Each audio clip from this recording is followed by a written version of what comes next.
I must say, I was a little shocked by the story about Stella Creasy, who is a Labour MP, and uh, she was contacted by her local police and social services and investigated on the grounds that a very proactive troll had reported her to social services about her parenting skills. This parallels the harassment of a reality TV talent called Ashley James. Stella Creasy, the MP for Walthamstow. It's extraordinary that an MP can be so targeted. Anyway, the false reports made by trolls were taken seriously, and they led to investigations and a safeguarding review.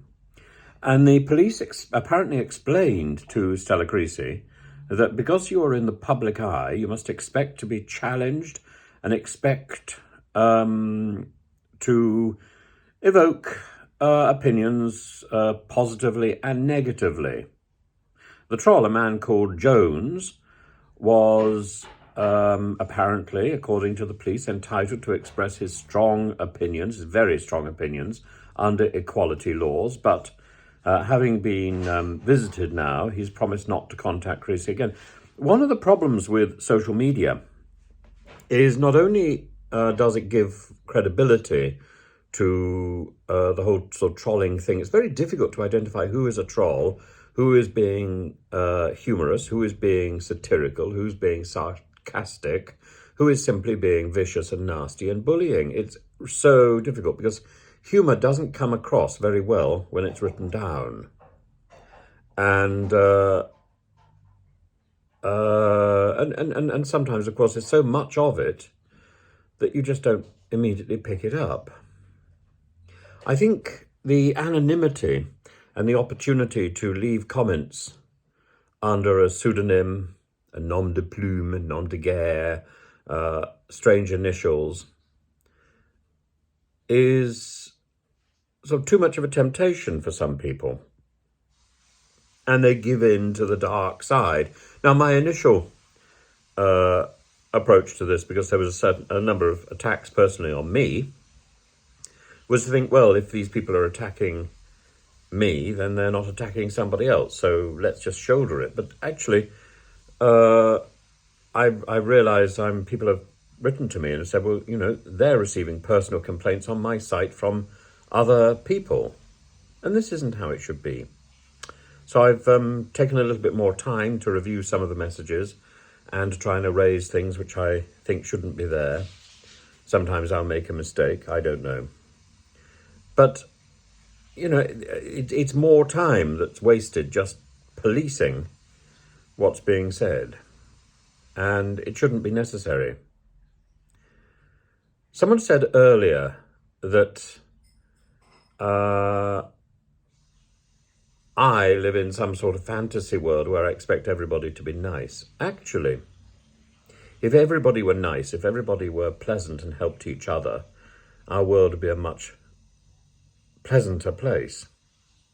There's an Athonite story. There's a story from Mount Athos of a man who asked for a vision of heaven, rather like Dante, and hell, rather like Dante. The Orthodox don't have an understanding of purgatory, so there was no in-between.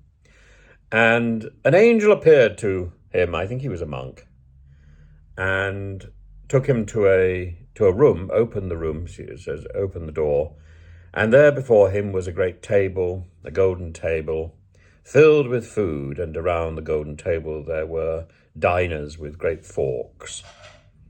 And he said, so this must be heaven. And the angel said, look again. And the man looked again. He couldn't see anything that dissuaded him of the fact that this was heaven, and he then duly went into the next room that the angel showed him, and it was exactly the same. The angels with the huge forks sitting around a golden table laden with food. And he said, but this is exactly the same view. And the angel said, look again. The man looked, couldn't see anything different. He said, look more closely. And he compared the two views. And in the one room, the people with the large forks were trying frustratingly to jab at the food and try and stick the food in their mouths, but the forks were too big. So they couldn't actually get the fork in their mouth, no matter how they held it. They couldn't get the food in the mouth. So they were permanently frustrated. Whereas the other table, the guests were feeding each other with the forks. The one table was hell, the other table was heaven. The one table was selfishness and frustration. The other table was reciprocity, cooperation, community.